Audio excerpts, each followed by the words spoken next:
বাসর ঘরে বসে নিজের জীবনের অঙ্ক কষতে লাগলো সপ্তদশী এক কন্যা। অন্যদের বাসর ঘর যেমন নানা রঙের ফুল দিয়ে সাজানো থাকে, এই বাসর ঘর তেমন সাজানো নেই। বিয়ে ঠিক হওয়ার পর থেকে সপ্তদশীর শত শত অভিযোগ জমা হয়ে গেছে পরিবারের উপর। কেন তার জীবনটাকে এভাবে নরক বানিয়ে দিল সবাই মিলে। বিয়ের আসর থেকে বর পালিয়েছে শুনে খুশিই হয়েছিল, কিন্তু কে জানতো শেষে না হওয়া ভাসুরের গলায় সবাই মিলে তাকে ঝুলিয়ে দেবে। এসব ভাবতে ভাবতে হঠাৎ দরজা লক করার আওয়াজ হলো। বুঝতে বাকি রইল না রুমে কেউ আসছে। সপ্তদশী নিজেকে আরেকটু গুটিয়ে নিল। এসির শীতল হাওয়ার মাঝেও তার দুটো হাত ঘেমে পিচ্ছিল হয়ে গেছে। সপ্তদশী নিজের দিকে তাকিয়ে থাকলেও সামনে কারোর উপস্থিতি বেশ বুঝতে পারছে। হঠাৎ সামনে দাঁড়িয়ে থাকা ব্যক্তিটা বলল, ফ্রেশ হয়ে এসো, তোমার সঙ্গে গুরুত্বপূর্ণ কথা আছে। চুপচাপ নীরবতা, কেউ কিছু বলছে না। হঠাৎ ব্যক্তিটা আবার বলে উঠল, একটা কথা বারবার বলা উচ্চ জাওয়াত পছন্দ করে না, জলদি ফ্রেশ হয়ে এসো। বাই দা ওয়ে, তোমার নাম কি? সপ্তদশী বুঝলো সামনে দাঁড়িয়ে থাকা ব্যক্তিটার নামই উচ্চ জাওয়াত। তারপর কাপা গলায় বলল, রূপ রূপকথা। উচ্চ গম্ভীরভাবে বলল, কেউ নাম জিজ্ঞেস করলে পুরো নাম বলতে হয়, পুরো নাম বলো। রূপকথা আহসান। আচ্ছা, যাও ফ্রেশ হয়ে এসো। রূপকথা বিছানা থেকে নামতে গিয়ে লেহেঙ্গার সঙ্গে পা বেঁধে ধপাস করে টাইলসের উপর পড়ে গেল। তার পড়ে যাওয়াটা উৎস দেখেও দেখলো না।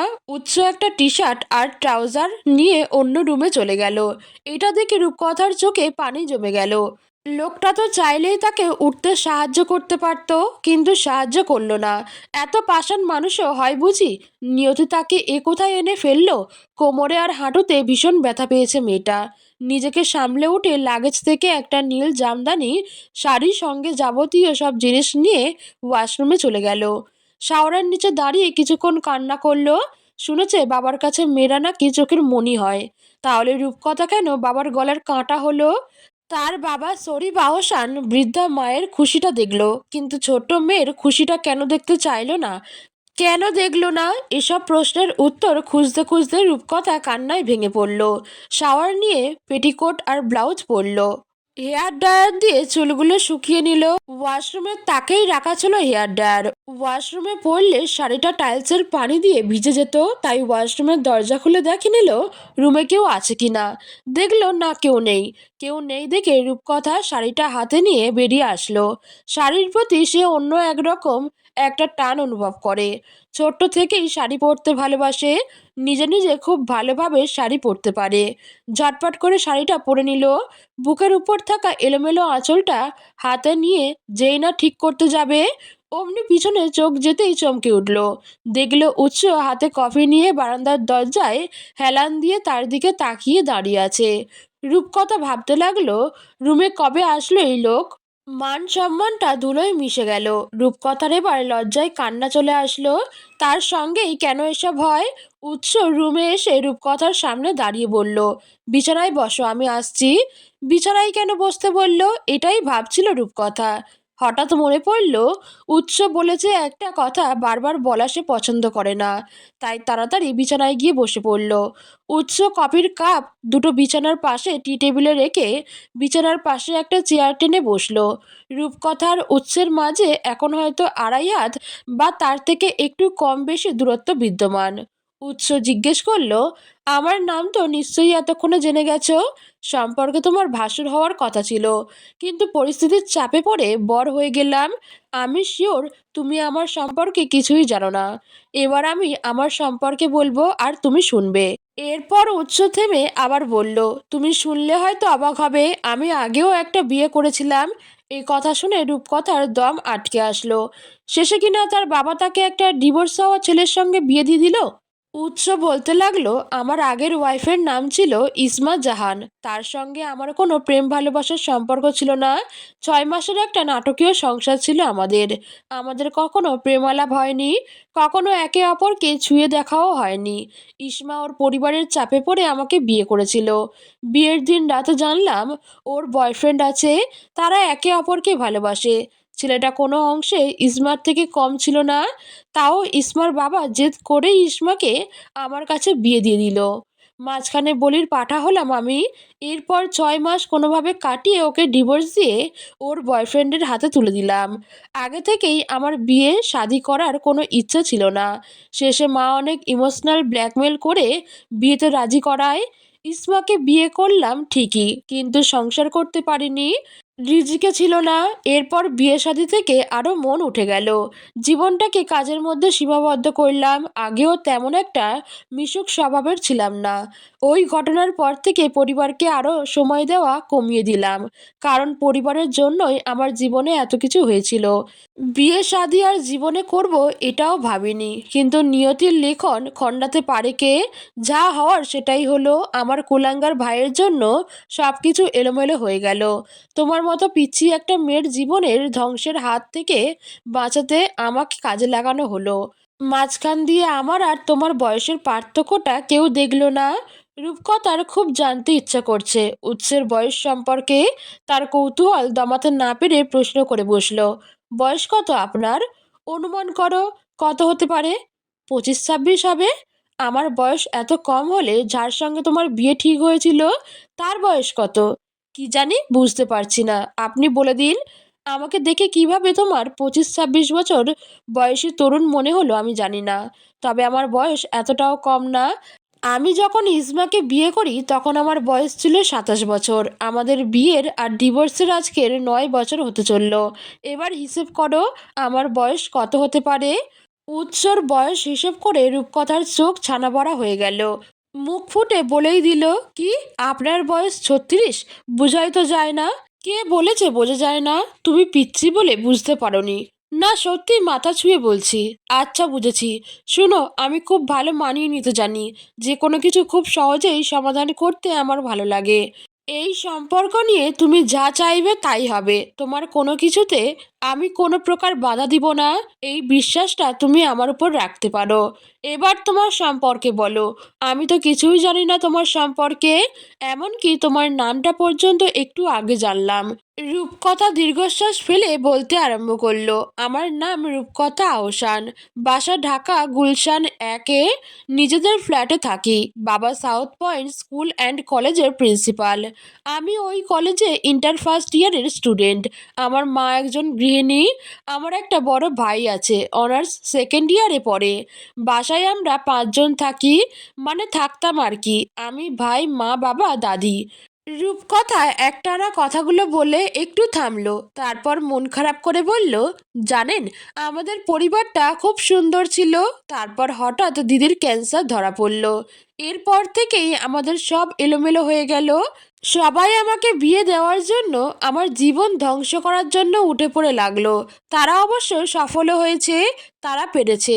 ভাইয়া আর মা প্রথমে বিয়েতে অমত করলেও পরে তারাও বাবার কথায় রাজি হয়ে গেল। এরপর আর কি, সব কিছু তো দেখছেনই। কথা শেষ করে রূপকথা কান্না করে দিল।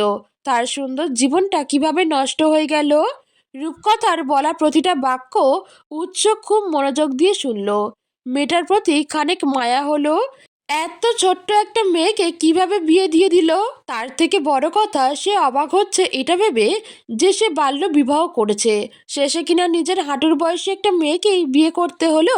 উৎস বলল, তুমি কি চাও সেটা বলো। আগেই বলেছি, এখানে তোমার ইচ্ছাকেই সর্বপ্রথম প্রাধান্য দেওয়া হবে। আমাদের মধ্যে এখনো এমন কিছুই হয়নি যে ডিভোর্স সম্ভব হবে না। চাইলেই আমরা আলাদা হতে পারি। তাই যা সিদ্ধান্ত নিবে ভেবেচিন্তে নাও। রূপকথা চোখের পানি মুছে নাক টেনে বলল, আমি ওই বাসায় আর কখনো যেতে চাই না। আপাতত এই বাসায় থাকতে চাই। আপনি আমাকে এখানে কোনো কলেজে এনে ভর্তি করিয়ে দিন। আমি আর ওই কলেজে পড়তে চাই না। যদি আপনাদের বাসার সবার অনুমতি দেয়, তবে আমি লেখাপড়া করতে চাই, নিজের পায়ে দাঁড়াতে চাই। বিশ্বাস করুন, আমি পড়ালেখায় খুব ভালো। আমার রেজাল্ট দেখলেই আপনি বুঝতে পারবেন। উৎস জিজ্ঞেস করলো, ভেবে বলছো তো? পরে আবার বলো না আমি তোমাকে জোর করেছি বা বাধ্য করেছি। না না, বলবো না, কারণ এখানে বাধ্য করার কিছু নেই। আচ্ছা, আমি তোমাকে সময় দিলাম। যতদিন ইচ্ছা তুমি সময় নাও। নিজেকে বোঝার চেষ্টা করো। মনকে স্থির করো। মনে রেখো, তোমার যে কোনো সিদ্ধান্তকে আমি উৎসাহজাওয়াদ সম্মান করব। রূপকথা উৎসকে যত দেখছে তত অবাক হচ্ছে। এই মানুষটা এত কথা বলতে পারে, মুখ দেখে বোঝার জো নেই। কি সুন্দর গুছিয়ে কথাগুলো বলল, অথচ ওনাকে প্রথম দেখাতে রূপকথা কতই না অহংকারী ভেবেছিল। তার এই এক চামচ বেশি বোঝার স্বভাবটা আর গেল না। উৎস বলল, শুয়ে পড়ো, রাত 3টে বাজতে চললো, আপনি ঘুমাবেন না? ঘুমাবো, তুমি ঘুমাও। কিছু খেয়েছিলে? প্রশ্নটা শুনে রূপকথার খিদে লেগে গেল। সেই সকালে একটু খেয়েছিল। দুপুরে খাওয়ার টাইমে বর পালিয়েছে শুনে খুশিতে দুপুরে আর খায়নি। রাতে তার রুমে কেউ খাবার আনেনি, তাই রাতেও খাবার জোটেনি। মুখ ছোট করে উত্তর দিল, না। কিছু বানিয়ে খেতে পারবে? উৎসর এমন কথা শুনে রূপকথা অবাক হলো। তারপরও নিজেকে স্বাভাবিক করে বলল, থাক, এত রাতে আবার কিছু বানিয়ে খেতে পারবো না। তার থেকে ভালো ঘুমিয়ে পড়ি, অনেক রাত হয়েছে। উৎস বুঝলো না মেয়েটা খাবার গরম করতে বলাতে রাগ করলো কি না। সে তো জানে না রান্নাঘর কোথায় কি আছে। তাই তো রূপকথাকে বলল। পরক্ষণেই নিজের উপর রাগ উঠালো। এত বছর এই বাসাতে থেকেও কিচেনে কোথায় কি আছে সেটা জানে না। আর রূপকথা কালকের এসে এসব কিভাবে জানবে? রূপকথার কথা না বাড়িয়ে একপাশ ফিরে শুয়ে পড়ল। উৎস কিচেনে গিয়ে ফ্রিজ খুললে কোনো খাবার আছে কিনা দেখতে। ভাগ্য ভালো, ফ্রিজে ভাত, মাছ, মাংস, ডাল, ডিম সব কিছু আছে। উৎস সব বের করে ওভেনে দিয়ে গরম করে নিল। 30 মিনিটের মাথায় খাবার নিয়ে রুমে এসে দেখে রূপকথা ঘুমিয়ে পড়েছে। উৎস মনোযোগ দিয়ে কিছুক্ষণ দেখল রূপকথাকে।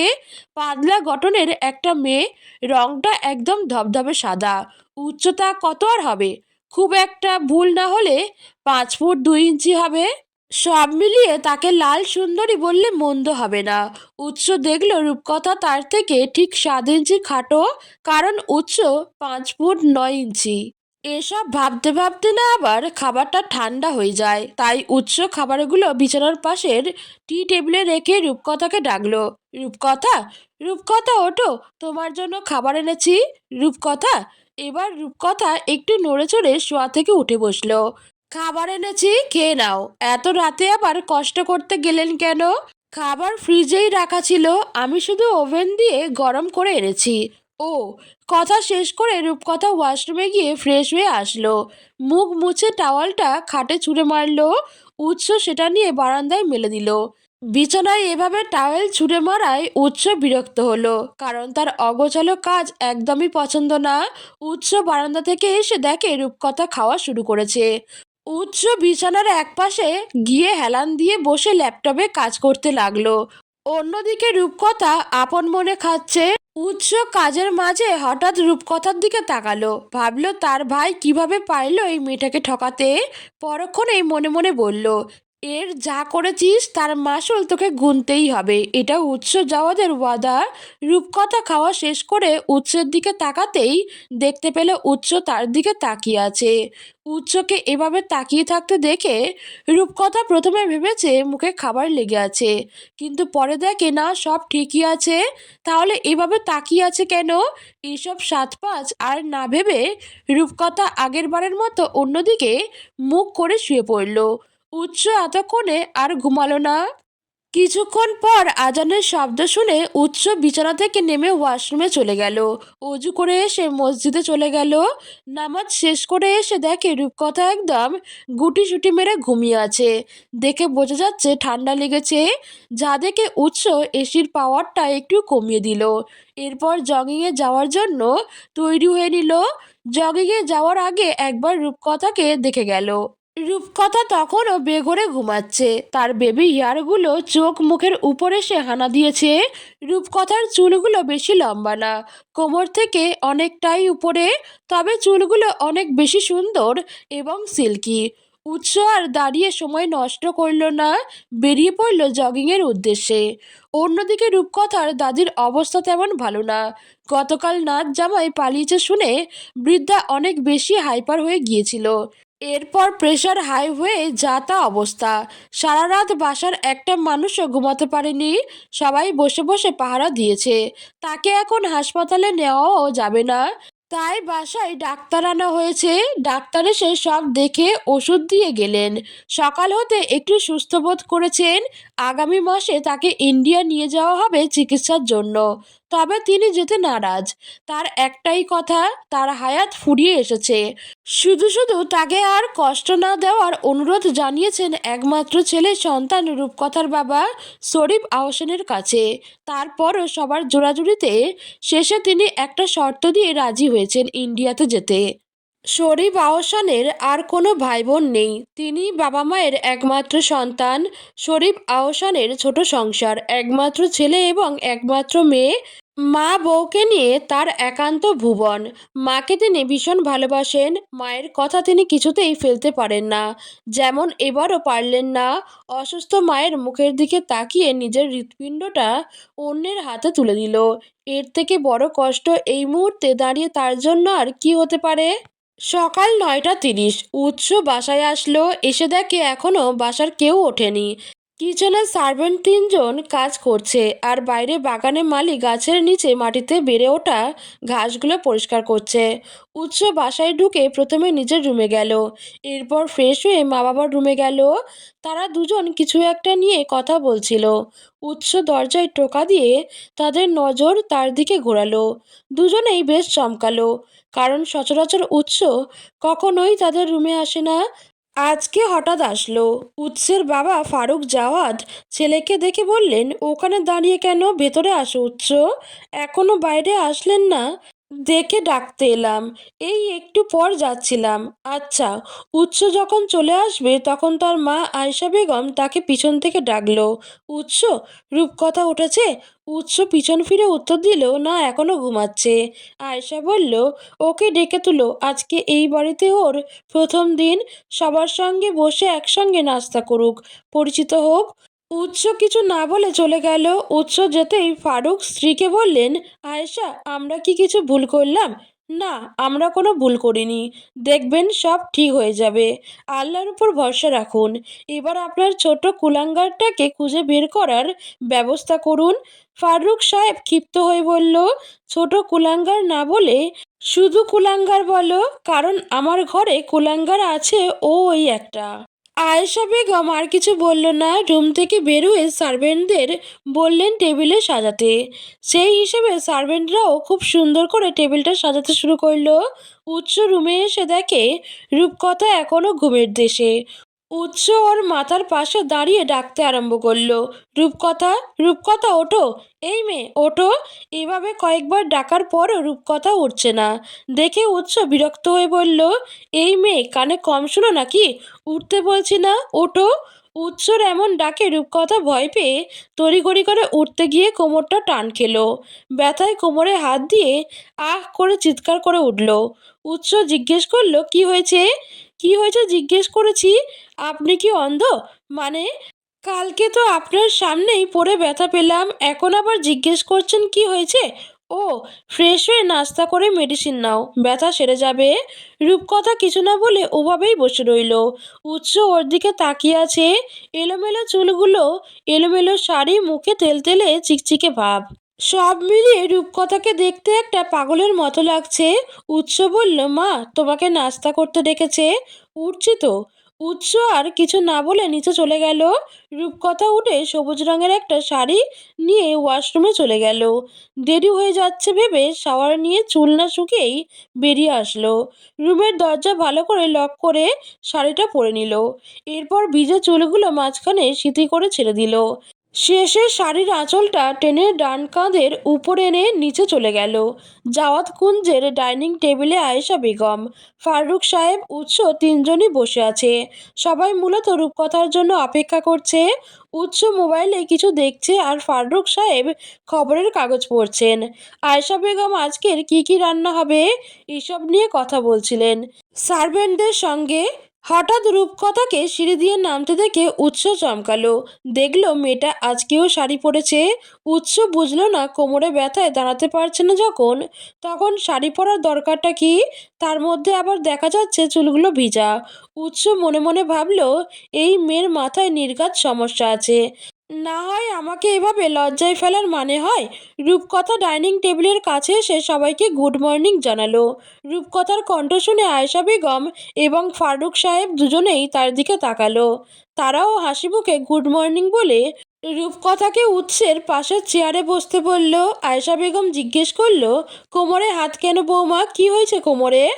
বৌমা ডাকটা শুনে রূপকথা লজ্জা পেল। বৌমা ডাকার কি দরকার, তার তো একটা নাম আছে নাকি? রূপকথা আপাতত সেসব চিন্তা সাইডে রেখে আয়েশা বেগমের কথার উত্তর দিল, কোমরে একটু ব্যথা পেয়েছি। আয়েশা বেগম চিন্তিত হয়ে জিজ্ঞেস করলো, ও মা, কিভাবে ব্যথা পেয়েছো, কি হয়েছে? ওই কাল রাতে। এইটুকুতেই ফারুক সাহেব রূপকথাকে থামিয়ে দিয়ে বলল, ঠিক আছে বৌমা, আমরা বুঝতে পেরেছি। এখন নাস্তা করে মেডিসিন নাও, আশা করছি ব্যথা সেরে যাবে। ফারুক সাহেব আয়েশা বেগমকে চোখের ইশারায় কিছু বুঝালেন, যে ইশারা বুঝে আয়েশা বেগম স্বস্তির হাসি হাসলেন। ফারুক জাওয়াদও হাসছেন, সঙ্গে কিচেনে থাকা সার্ভেন্ট তিনজনও হাসছে। তাদের সবার হাসির কারণটা রূপকথা বুঝতে পারল না। মনে মনে বলল, সব আমার মতো পাগল নাকি, এমন হুদায় হাসছে কেন? সবার হাসির কারণটা রূপকথা ধরতে না পারলেও উৎস কিন্তু ঠিকই ধরে ফেলেছে। সবাইকে এভাবে হাসতে দেখে উৎসব মনে মনে বলল, ডাপার কতগুলো। বলতে কলকাতা বুঝে নিয়েছে, মাথা মোটার দল, এত সোজা সব। আয়েশা বেগম রূপকথার প্লেটে খাবার তুলে দিল। রূপকথা একটু একটু করে খাচ্ছে। খাওয়ার মাঝে উপস্থিত কেউই বেশি কথা বলছে না। অন্যদিকে রূপকথাদের বাসায় যত আড্ডা সব খাওয়ার টেবিলেই হয়। বাসার কথা মনে পড়ায় রূপকথা নিজের মনকে বুঝ দিল, থাক রূপকথা, মন খারাপ করিস না। যারা তোর জীবনকে নরক বানিয়ে দিয়েছে তাদের তুই ভুলে যা, নতুনভাবে শুরু কর সব। রূপকথা হঠাৎ খাওয়া থামিয়ে বলল, আমি পড়ালেখা করতে চাই। আশা করছি সেই সুযোগটা আমি পাবো। ফারুক সাহেব বলল, অবশ্যই সুযোগ পাবে, পড়ালেখা বন্ধ করার তো কোনো প্রশ্নই আসে না। রূপকথা একটু থেমে বলল, আমি আগের কলেজে আর পড়ালেখা করতে চাই না, আমাকে এখানে আশেপাশে কোনো কলেজে ভর্তি করিয়ে দিন। এই কথা শুনে ফারুক সাহেব উৎসর দিকে তাকালো, দেখলো সে নির্লিপ্তভাবে নিজের মতো খাচ্ছে। ফারুক সাহেব কিছু বলল না। রূপকথা যেটুকু পেরেছে কে প্লেটটা নিয়ে কিচেনে চলে গেল। উৎস মাকে জিজ্ঞেস করলো, মামিরা খালারা কাল রাতেই চলে গেল কেন, এখানে থেকে আর কি করবে? উৎস আর কিছু বলল না। চেয়ার ছেড়ে উঠে টিস্যু পেপারে হাত মুছতে মুছতে উপরে চলে গেল। অন্যদিকে রূপকথাকে কিচেনে দেখে সার্ভেন্টরা জিজ্ঞেস করলো, কিছু লাগবে কি না? রূপকথা কারো প্রশ্নের কোনো উত্তর দিল না। নিজের মতো নিজে প্লেটটা ধুয়ে পাশেই জায়গা মতো রেখে কিচেন থেকে বেরিয়ে আসলো। এরপর আয়েশা বেগমকে জিজ্ঞেস করলো, কি কাজ করতে হবে আমাকে বুঝিয়ে দিলে ভালো হতো। আয়েশা বেগম বলল, তোমাকে কাজ করতে হবে কেন বৌমা? বাসায় এতজন সার্ভেন্ট কেন আছে? যদি আমার বৌমাকে কাজ করাতে হয়, তুমি উপরে যাও, রেস্ট নাও। রূপকথা উৎসর মায়ের কথা শুনে খুশি হলো, কারণ সে রান্নাবান্না কিছুই জানে না। নিজের বাসায় থাকতে জীবনে এক গ্লাস পানিও ঢেলে খায়নি। আয়েশা বেগমের কথায় রূপকথা মাথা নাড়িয়ে উপরে চলে গেল। গিয়ে দেখে উৎস রেডি হচ্ছে। উৎস কোথায় যাচ্ছে সেটা জিজ্ঞেস করার প্রয়োজন মনে করলো না রূপকথা, তাই জিজ্ঞেসও করলো না। সোজা চলে গেল বারান্দায়। বারান্দায় কোনো গাছ নেই দেখে রূপকথা বিরক্ত হলো। বারান্দায় গাছ কার না থাকে? রূপকথার বারান্দায় তো অনেকগুলো ফুল গাছ আছে, সব তার ভাই এনে দিয়েছিল। কে জানে মা গাছগুলোতে পানি দিবে কি না। উৎস রেডি হয়ে বারান্দায় গিয়ে দেখে রূপকথা বারান্দার গ্রিল ধরে আকাশের দিকে তাকিয়ে আছে, চুলগুলো ছেড়ে দেওয়া। পিছন থেকে শাড়ির ফাঁকে উন্মুক্ত সাদা পেটের অংশবিশেষ উঁকি মারছে। উৎস সেদিকে নজর না দিয়ে বলল, আমি অফিস যাচ্ছি, টেবিলের উপর মেডিসিন রাখা আছে, খেয়ে নিও। রূপকথা কিছু না বলে আগের মতো দাঁড়িয়ে রইল। উৎস আর কিছু বলল না। নিচে গিয়ে পার্কিং থেকে গাড়ি নিয়ে বেরিয়ে পড়ল অফিসের উদ্দেশ্যে। বারান্দা থেকে স্পষ্ট দেখা যাচ্ছে পার্কিং থেকে একটা গাড়ি বেরিয়ে গেছে। রূপকথা বুঝলো গাড়িটা উৎসর। এরপর বারান্দায় আর দাঁড়িয়ে না থেকে রুমে চলে আসলো। রুমের দরজা লক করে বিছানায় গিয়ে ধপাস করে শুয়ে পড়ল। রাতে ঘুম না হওয়াতে এখন তার মাথা বনবন করছে। রূপকথার ঘুম ভাঙল উৎসর ডাকে। উঠে রুমের দেয়াল ঘড়িতে দেখে 4:30 বাজতে চলল। উৎস মাত্র অফিস থেকে এসেছে, দেখেই বোঝা যাচ্ছে এখনো ফ্রেশও হয়নি। রূপকথা উঠে শাড়িটা ঠিক করে নিল, এরপর চুলগুলো হাত খোপা করে নিল। উৎস নিজের টি শার্ট ট্রাউজার নিয়ে ওয়াশরুমে চলে গেল। শাওয়ার নিয়ে রুমে এসে দেখে রূপকথা আগের মতো মনমরা হয়ে বিছানার একপাশে বসে আছে। উৎস জিজ্ঞেস করলো, কি সমস্যা? আমার খুব মুড সুইং হচ্ছে। কেন? আজব মার্কা প্রশ্ন করেন। মেয়েদের মুড সুইং এর কোনো কারণ হয় নাকি? দুপুরে খেয়েছো? খাইনি। খাওয়ার জন্য কেউ ডাকেনি আমায়? দিনে দুপুরে দরজা জানালা লাগিয়ে এভাবে মরার মতো ঘুমাচ্ছিলে কেন? জানালা কই লাগিয়েছি? মিথ্যা বলছেন কেন? কথার কথা বলেছি ওটা। না না, হবে না। কথার কথা আমার নামে আপনি মিথ্যা অভিযোগ দিতে পারেন না। খেতে যাও, মা তোমার জন্য অপেক্ষা করছে। আপনি খেয়েছেন? হ্যাঁ। বাহ! আমাকে ছাড়া সবাই খেয়ে নিয়েছে। আসলেই আমার কেউ নাই। কেউ ভালোবাসে না আমায়। মা নিচে অপেক্ষা করছে। রূপকথা, তাড়াতাড়ি যাও। রূপকথা আর কিছু বলল না। ওয়াশরুমে গিয়ে ফ্রেশ হয়ে আসলো। এরপর টেনে টুনে শাড়িটা ঠিক করে মাথায় কাপড় দিয়ে ডাইনিং টেবিলে চলে গেল। গিয়ে দেখে আয়েশা বেগম খাবার নিয়ে সামনে বসে আছে। তার জন্য ঠিক যেমনভাবে তার মা বসে থাকতো। আয়েশা বেগম রূপকথাকে কিছু বলার সুযোগ না দিয়ে বলল, আগে খেয়ে নাও, বেলা অনেক হয়েছে। রূপকথা খাওয়া শেষ করে রুমে চলে আসলো। এসে দেখে উৎস ফ্রেশ হয়ে এসে ডিভানে বসে ল্যাপটপের কিছু একটা করছে। পরনে ছাই রঙের টি শার্ট, সঙ্গে কালো ট্রাউজার। রূপকথা ভালোভাবে লক্ষ্য করে দেখলো উৎস দেখতে খারাপ না, সুন্দরী আছে। চাপদারির জন্য একটু বেশি সুন্দর লাগছে। তার থেকে বড় কথা, লোকটার বয়স ধরা যায় না। রূপকথাকে এভাবে তাকিয়ে থাকতে দেখে উৎস ল্যাপটপ থেকে চোখ সরিয়ে বলল, এভাবে কি দেখছো? আপনাকে দেখছি, নজর লেগে যাবে। একটু থুতু মেরে দেই। উৎস কপাল কুঁচকে জিজ্ঞেস করলো, থুতু মারবে কেন? কারণ থুতু মারলে আর নজর লাগে না। উৎস না চাইতেও হেসে উঠল। উৎসর হাসি দেখে রূপকথা মনে মনে আওড়ালো, মাশাল্লাহ, আমার জামাইয়ের হাসি লাখ টাকার হাসি। উৎস বলল, ড্রেসিং টেবিলের উপর একটা ফোন রাখা আছে, ওটা এদিকে নিয়ে আসো। রূপকথার উঠতে মনে না চাইলেও সে উঠল। উঠে ড্রেসিং টেবিলের সামনে গিয়ে দেখে একটা ফোনের বাক্স রাখা আছে। দেখেই বোঝা যাচ্ছে একদম নতুন ফোন, এখনো আনবক্সিংও করা হয়নি। রূপকথা ড্রেসিং টেবিলের সামনে থেকে বক্সটা নিয়ে উৎসর সামনে রেখে আবার নিজের জায়গায় এসে বসলো। উৎস বলল, এটা তোমার। রূপকথা জিজ্ঞেস করলো, কি উপলক্ষে দিলেন? প্রথমত তোমার ফোন নেই তাই দিচ্ছি, আর দ্বিতীয়ত বিয়ের দিন রাতে, বাসর রাতে বউকে কিছু দিতে হয়, তাই দিলাম। খুলে দেখো। রূপকথা বলল, কিন্তু বাসর তো হয়নি, তাহলে কেন দিচ্ছেন? রূপকথার কথা শুনে উৎসর কাশি উঠে গেল।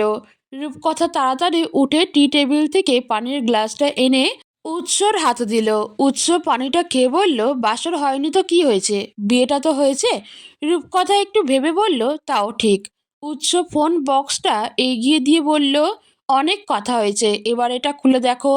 রূপকথা আর কিছু না বলে বাক্সটা খুলল। বাক্সটা খুলে অবাক হয়ে গেল রূপকথা, কারণ ফোনটা ভীষণ সুন্দর। দেখেই বোঝা যাচ্ছে অনেক দামি ফোন। উৎস রূপকথার মুখ দেখেই বুঝলো মেয়েটা খুশি হয়েছে। তারপরও জিজ্ঞেস করলো, পছন্দ হয়েছে? রূপকথা বলল, খুব। উৎস একটু হেসে বলল, যাক, পছন্দ হলেই ভালো। রূপকথা উঠে উৎসর গাল টেনে বলল, এক বস্তা ধন্যবাদ। এভাবে তার গাল টেনে দেওয়াতে উৎস হতভম্ব হয়ে গেল। গলা দিয়ে আওয়াজ বের হচ্ছে না। কিছুক্ষণের জন্য কথা বলতে ভুলে গেছে। তার বিশ্বাস হচ্ছে না কেউ তার গাল টেনে দিয়েছে। মনে মনে বলল, আল্লাহ, এই বয়সে কোন পাগলের পাল্লায় এনে ফেললে আমায়। রূপকথা বলল, আপনার নাম্বারটা বলুন। উৎস কাজ করতে করতে আনমনে জিজ্ঞেস করলো, কেন? সকাল সন্ধ্যা ফোন দিয়ে ডিস্টার্ব করব বলে। উৎস আর কিছু না বলে মানসম্মান থাকতে থাকতে নাম্বার দিয়ে দিল। উৎস কাজ বাদ দিয়ে বসে বসে রূপকথার পাগলামি দেখছে। উৎস বিছানায় বসে কাজ করছিল। রূপকথা করার কিছু খুঁজে না পেয়ে উৎসর থেকে একটু দূরত্ব বজায় রেখে শুয়ে পড়ল। উৎসকে বলল, আমাকে একটা ফেসবুক আইডি খুলে দিন। উৎস ভ্রু কুঁচকে জিজ্ঞেস করলো, ফেসবুক আইডি দিয়েই কাজ কি তোমার? কোনো কাজ নেই, এমনিই খুলে দিন। আগে 18 বছর হোক, তারপর ফেসবুক আইডি খুলে দেওয়া যায় কিনা ভেবে দেখব। বয়স ম্যাটার করে না ব্রো, আমি বিবাহিত এটাই বড় কথা। আপনি খুলে দিবেন কি না সেটা বলুন।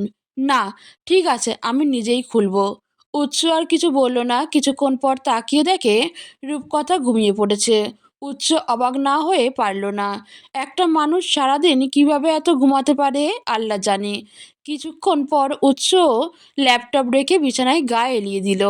রাত ৮টা, ঘুমের মধ্যে উৎসর নাকে একটা মেয়েলি ঘ্রাণ আসলো। এত সুন্দর স্মেলটা কিসের উৎস ঘুমের মধ্যে বুঝতে পারল না। চোখ খুলে দেখে রূপকথা তাকে জড়িয়ে ধরে ঘুমাচ্ছে। উৎস অস্বস্তিতে পড়ে গেল। রূপকথা এই অবস্থা দেখে যদি অন্য কিছু ভাবে, এমনিতেও তো ১ চামচ বেশি বুঝার স্বভাব মেয়েটার। উৎস রূপকথার থেকে নিজেকে ছাড়াতে চাইলেও পারছে না। ঘুমের মধ্যে রূপকথা তাকে আঁকড়ে ধরে আছে। উৎস পড়ল আরেক মুসিবতে। কিছুক্ষণ পর রূপকথা নড়েচড়ে উঠছে দেখে উৎস ঘুমের ভান করল। ঘুম ঘুম চোখে নিজেকে উৎসর বুকে দেখে ঘাবড়ে গেল রূপকথা। এরপর আস্তে করে নিজের মাথাটা একটু উঠিয়ে উৎস ঘুমাচ্ছে কিনা দেখে নিল। দেখলো সত্যিই ঘুমাচ্ছে। উৎস ঘুমাচ্ছে দেখে রূপকথা আবারও তার বুকে মাথা রাখলো। রূপকথার মনে হলো বর্তমানে এটাই তার একমাত্র ভরসাস্থল। এখানে থাকলেই সে নিরাপদ থাকবে।